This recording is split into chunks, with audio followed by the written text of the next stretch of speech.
नमस्कार स्टूडेंट, आज हम क्लास 8 से एक्सरसाइज 17.1 को डिस्कस करेंगे। तो चलो शुरू करते हैं। First question, two slips are drawn from a ball containing four slips A B C and D.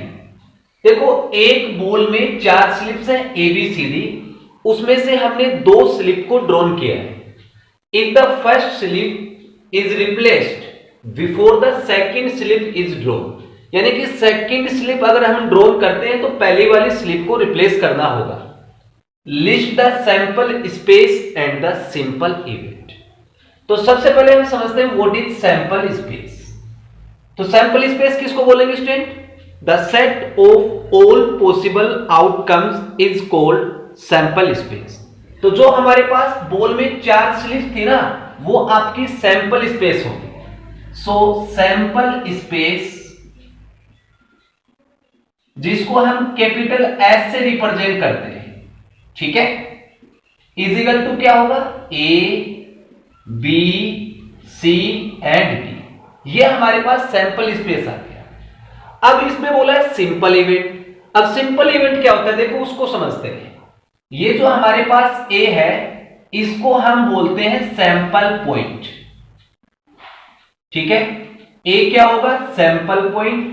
Similarly B भी सैंपल पॉइंट और सी भी सैंपल पॉइंट और डी भी सैंपल पॉइंट। तो अगर एक सैंपल पॉइंट की बात करता हूं ना मैं, तो इसको हम बोलते हैं सिंपल इवेंट, ठीक है। तो ए आपका simple event, B simple event, C simple event and D भी सिंपल इवेंट। तो हमारे पास जो सिंपल इवेंट्स है वो क्या आ जाएगा?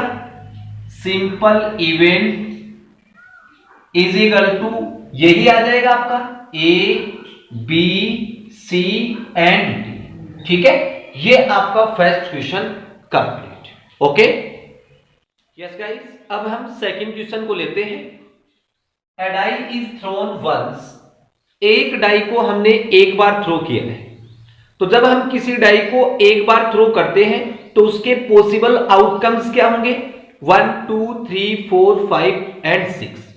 ये इसका सैंपल स्पेस होगा, ठीक है। तो हमारे पास sample space is equal to क्या आ गया? 1 2 3 4 5 एंड 6, ठीक है। अब देखो ए पोर्शन में क्या बोला है? What is the probability that the number that comes up is 9। 9 आने की प्रोबेबिलिटी क्या होगी, ये हमें फाइंड आउट करना है, ठीक है। तो सबसे पहले तो प्रोबेबिलिटी फाइंड आउट करने का फॉर्मूला लिख लेते हैं। Probability of an event is equal to number of favourable outcomes upon total number of outcomes, ठीक है। ये किसी भी इवेंट की प्रोबेबिलिटी फाइंड आउट करने का फॉर्मूला हो गया। अब हमें किसकी प्रोबेबिलिटी फाइंड आउट करनी है? 9 की। So probability of getting 9 is equal to total outcomes क्या है आपके पास? 6 है, तो नीचे लिख दो 6। अब फेवरेबल आउटकम्स, अब हम देखेंगे क्या इस सैंपल स्पेस में 9 है क्या? नहीं है, क्योंकि 9 इस सैंपल स्पेस का पार्ट है ही नहीं। तो इसका मतलब हम लिख देंगे 0। अब 0 अपॉन 6 क्या होगा आपका? 0। तो ये आ गया इसका आंसर, ठीक है। अब बी पोर्शन को लेते हैं। What is the probability that the number comes up less than 9। 9 से कम आने की प्रोबेबिलिटी क्या होगी, ये हमें फाइंड आउट करना है। So probability of less than 9 is equal to total जो आउटकम्स है वो तो हमारे पास 6 ही है। अब 9 से कम आपके नंबर कितने हैं? 1 2 3 4 5 6, 6 ही है। तो फेवरेबल आउटकम्स भी क्या होगा आपका? 6 होगा। 6/6 आपके पास आ जाएगा 1, ठीक है। तो इसका आंसर आ गया 1 और ये हमारा second question complete. Next question third को लेते हैं। If two coins are tossed together, what are the chances of getting tail? दो कॉइन को हमने एक साथ टॉस किया है, तो हमें टेल के चांसेस फाइंड आउट करने हैं। ठीक है, तो देखो स्टूडेंट, जब हम दो कॉइन को एक साथ टॉस करते हैं तो उसके टोटल चांसेस क्या होंगे? Head head, head tail, tail head और टेल टेल, ये हमारे पास टोटल चांसेस होंगे। दैट मींस ये हमारे पास इसका सैंपल स्पेस होगा। और हमें किसके चांसेस फाइंड आउट करने हैं? टेल टेल के। ठीक है, तो probability of tail tail is equal to, क्या फॉर्मूला होता है?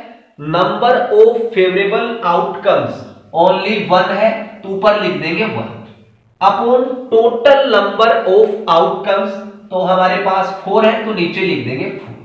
तो टेल टेल की जो चांसेस है वो कितने होंगे? 1/4। ठीक है, तो ये आपका आंसर आ गया। अब हम क्वेश्चन नंबर 4 को लेते हैं। From a well shuffled deck of 52 cards, one card is drawn at random. 52 cards की ताश की एक गड्डी है जो अच्छी तरीके से फेंटी गई है, उसमें से हमने एक कार्ड को रैंडमली ड्रॉन किया है, तो हमें इनकी प्रोबेबिलिटी फाइंड आउट करनी है।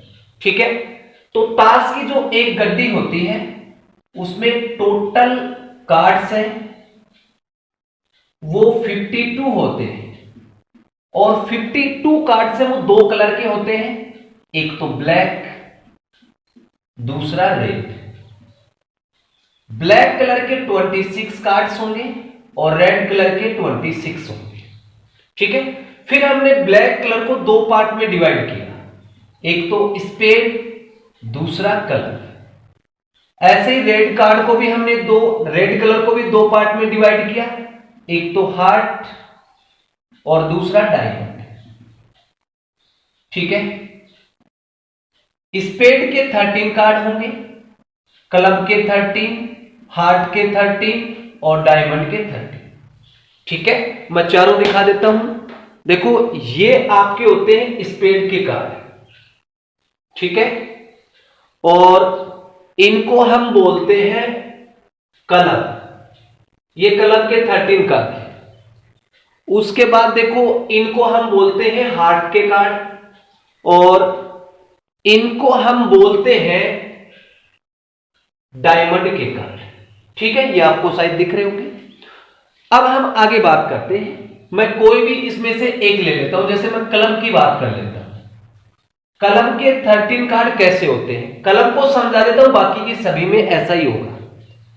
13 कार्ड्स में से जो नंबर्स कार्ड्स होते हैं, दैट मींस जिनके ऊपर नंबर लिखा होता है 2, 3, 4, 5, 6, 7, 8, 9 और 10, ये आपके 9 कार्ड्स हैं जिनके ऊपर नंबर लिखा होता है। ठीक है, उसके बाद जो एक नंबर का जो फर्स्ट कार्ड होता है उस पे 1 नहीं लिखा होता है, उसके ऊपर ए लिखा होता है। ए का मीनिंग हो गया एस। फिर उसके बाद 10 के बाद बात करते हैं, 11 नंबर का जो कार्ड होता है उसके ऊपर जे लिखा होता है, जैक। 12 नंबर का जो कार्ड होता है उस पे क्यू लिखा होता है, Q4 क्वीन। और 13 नंबर का जो कार्ड होता है उसके ऊपर लिखा होता है किंग, के। ठीक है, मैं आपको दिखा देता हूं। देखो, अब हम बात कर रहे हैं क्लब की। देखो, क्लब में ये तो आपके नंबर्स कार्ड हो गए, इसको तो मैं अलग कर देता हूं। अब ये हो गया आपका एस, दिख रहा होगा शायद आपको, और ये आपका किंग हो गया, ये आपका क्वीन और ये आपका जैक। ठीक है, अब इन 3 कार्ड को हम जैक, क्वीन और किंग, इनको हम फेस कार्ड बोलते हैं। भाई ये फेस के कार्ड हैं। क्यों है? क्योंकि इन तीनों पर देख लो आप आराम से तस्वीर लगी हुई है, इसलिए हम इनको फेसेस कार्ड बोलते हैं। कितने कार्ड हैं? एक में 3, तो चारों में कितने होंगे? 12 कार्ड। एक में एस 1 है तो चारों में 4 होंगे। एक कलर में 9 नंबर्स कार्ड है तो चारों में कितने होंगे? 9 × 4 36। ठीक है, अब हम क्वेश्चन पे आते हैं। अब देखो क्वेश्चन में क्या बोला है कि जो आपने एक कार्ड ड्रॉ किया है ना, फर्स्ट पोर्शन में आपको बोला है कि वो एक ब्लैक कार्ड है, ठीक है। इसकी प्रोबेबिलिटी आप बता दो। तो probability of getting a black card, ठीक है। ब्लैक कार्ड की क्या प्रोबेबिलिटी होगी जो आपने ड्रॉ किया है। तो ब्लैक कार्ड कितने होंगे टोटल 26। अब वो 26 में कोई भी कार्ड हो सकता है, तो फेवरेबल जो आउटकम्स है ना वो आपका 26 होगा। और टोटल कार्ड्स कितने हैं आपके पास 52, that means total number of outcomes 52 होंगे। अब इसको कैंसिल कर दो, 26 वन टाइम और ये 2 टाइम, तो इसकी प्रोबेबिलिटी आ गई 1/2, ठीक है।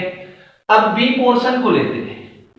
बी पोर्शन में हमें क्या बोला है, ए नंबर का, जो आपने एक कार्ड ड्रॉ किया था ना वो अब की बार नंबर का कार्ड है।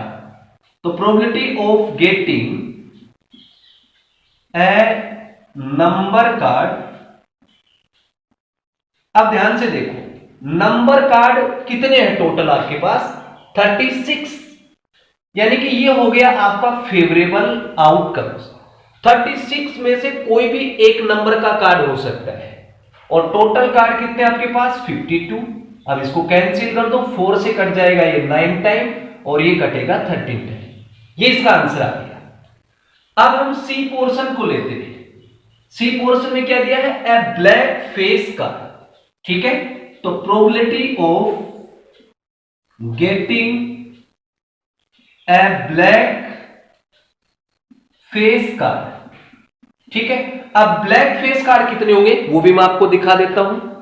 3 तो ये आपको दिख रहे हैं ब्लैक फेस कार्ड जो कि क्लब के हैं, और 3 आपके स्पेड के होंगे।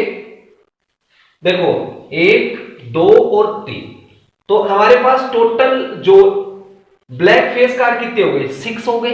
तो फेवरेबल आउटकम्स क्या होगा आपका 6 होगा, और अपोन में टोटल कार्ड्स आपके पास 52। अब ये 2 से कट गया 3 टाइम और ये कट गया आपका 2 से 26 टाइम, ये इसका आंसर आ गया। अब लास्ट लेते हैं इसका D portion, F5 of red cards. D portion probability of getting F5 red card, मतलब क्या हुआ कि जो आपने एक कार्ड ड्रॉ किया था ना वो एक 5 नंबर का कार्ड है, वो भी रेड का। दैट मींस मान लो कि 5 ये रेड कलर का है जो कि हार्ट का है, और ये आपका डायमंड का, 2 ही कार्ड हो गए ना 5 के। तो फेवरेबल आउटकम्स क्या होगा 2 अपॉन टोटल कार्ड क्या है आपके पास 52। अब इसको कैंसिल कर दो 1/26, ये इसका आंसर आ गया।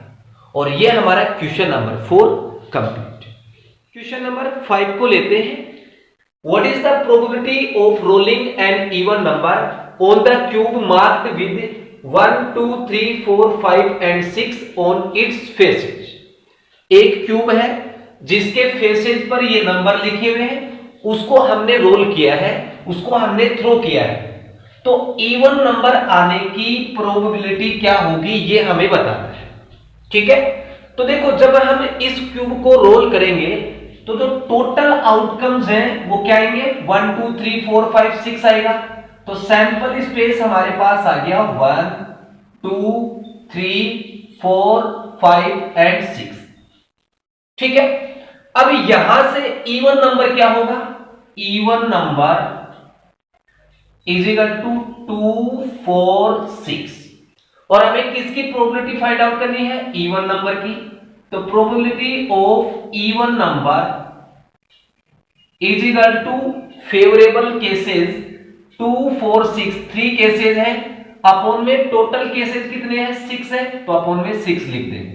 3 से ये 1 टाइम कट गया, 6 2 टाइम कट गया, तो इसका आंसर आ जाएगा 1/2। ओके यस गाइस, अब हम क्वेश्चन नंबर 6 को लेते हैं। A letter is chosen from the word mathematics. कोई लेटर है जो मैथमेटिक वर्ड से चुना गया है। What is the probability that it is a consonant. तो हमें बताना है कि जो आपने लेटर चूज किया है ना वो एक कॉन्सोनेंट है, इसकी प्रोबेबिलिटी फाइंड आउट कर दो। तो देखो जो हमारे पास वर्ड है ना उसमें टोटल लेटर्स कितने हैं उनको काउंट करते हैं। So total letter is equal, total letter का मतलब क्या हो गया, टोटल केसेस। काउंट कर लो इनको, 1 2 3 4 5 6 7 8 9 10 11 लेटर है इसमें। अब इस वर्ड में कितने कॉन्सोनेंट हैं, consonant that is favourable cases. तो वोवल को छोड़ दो इसमें, 1 2 3 4 5 6 और 7, ये आपके पास आ गए फेवरेबल केसेस। और हमें किसकी प्रोबेबिलिटी फाइंड आउट करनी है, कॉन्सोनेंट की। So probability of consonant is equal to favourable outcomes 7 है, अपॉन में टोटल नंबर ऑफ आउटकम्स 11 है, तो 11, तो 7/11 इसका आंसर आ जाएगा। तो ये आपका क्वेश्चन नंबर 6 कंप्लीट। अब हम क्वेश्चन नंबर 7 को लेते हैं। In a departmental store 50 pairs of bangles are on display. एक डिपार्टमेंटल स्टोर में 50 पेयर्स ऑफ बैंगल्स है ना, वो दिखाने के लिए लगाए गए हैं। तो यहां से टोटल पेयर्स आपके पास है 50, ठीक है। The probability that a customer will choose a pair of pearl bangle is 6/25। Pearl bangle को चूज करने की प्रोबेबिलिटी हमें दे रखी है 6/25। तो probability of pearl bangles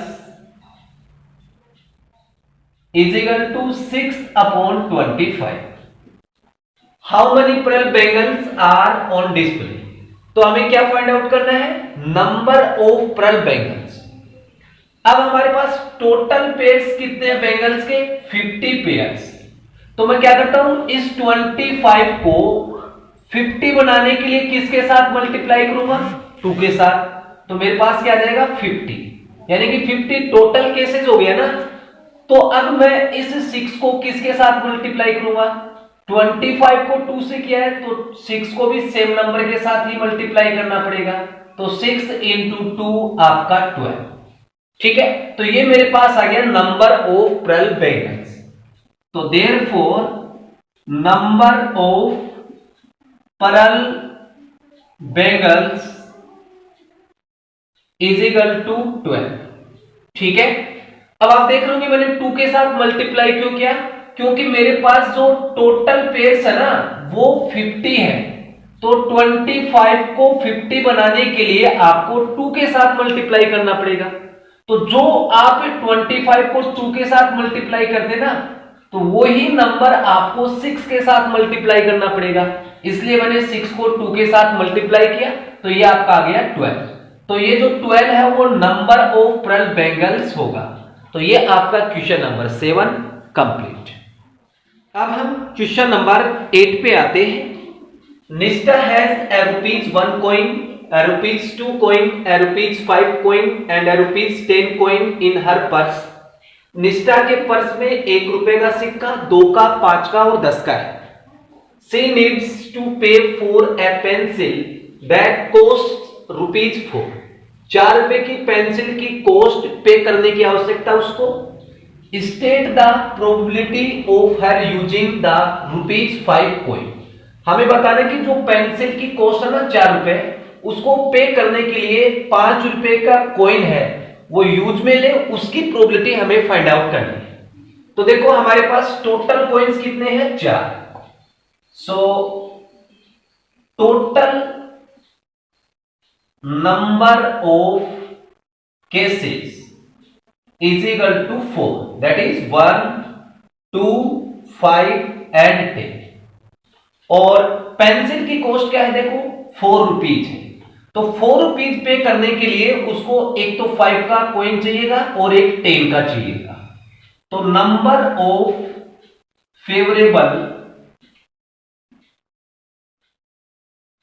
cases is equal to 5 और 10, ठीक है। मान लो कि वो ₹4 की पेंसिल की कॉस्ट देने के लिए 5 का सिक्का ले, या फिर 10 कर दें, ठीक है। सो प्रोबेबिलिटी ऑफ गिविंग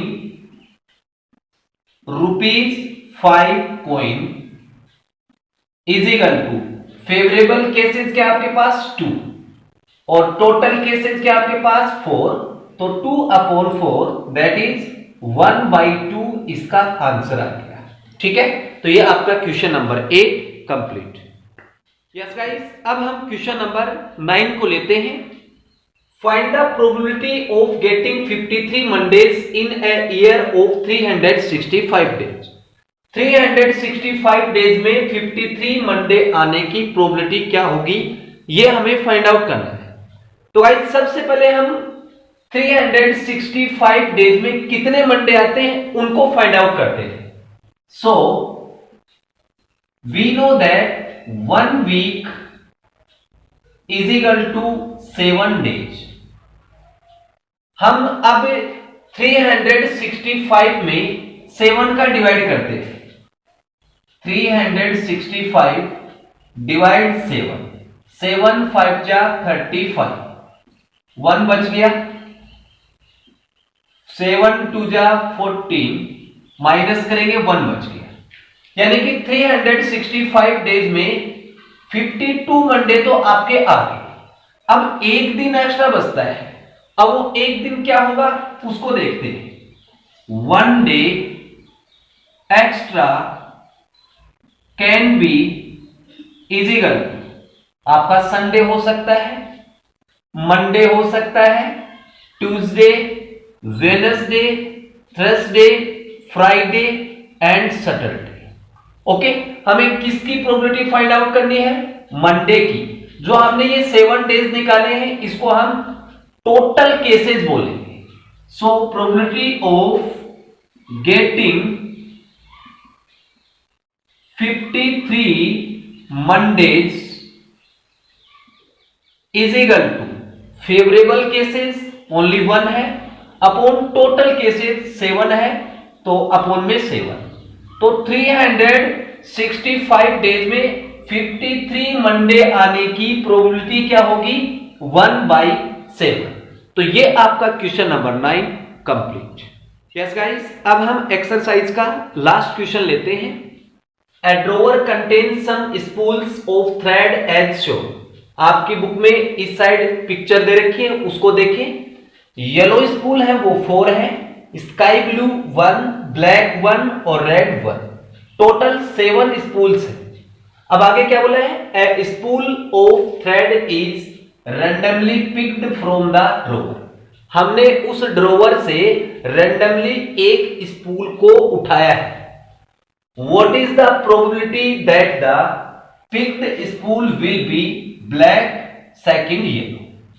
अब देखो सबसे पहले हम ब्लैक स्पूल की प्रोबेबिलिटी फाइंड आउट करते हैं। तो उसके लिए हमारे पास जो टोटल केसेस हैं वो देखते हैं। 7 स्पूल्स है तो ये टोटल केसेस हो जाएंगे। So total number of cases is equal to 7। तो A portion probability of black spool is equal to क्या होगा, फेवरेबल केसेस। ब्लैक स्पूल कितने, ओनली 4 1, तो 1 इसका फेवरेबल केस होगा। और टोटल केसेस कितने हैं 7, तो 1/7 इसका आंसर आ जाएगा, ठीक है। Now B portion, B portion में हमें येलो स्पूल दे रखी है, तो probability of yellow spool is equal to favourable cases 4 yellow है, तो ऊपर लिख देंगे 4 और टोटल कितना है 7, तो इसका आंसर हो जाएगा 4/7, ठीक है। तो ये हमारा क्वेश्चन नंबर 10 कंप्लीट और इस क्वेश्चन के साथ हमारी एक्सरसाइज 17.1 कंप्लीट।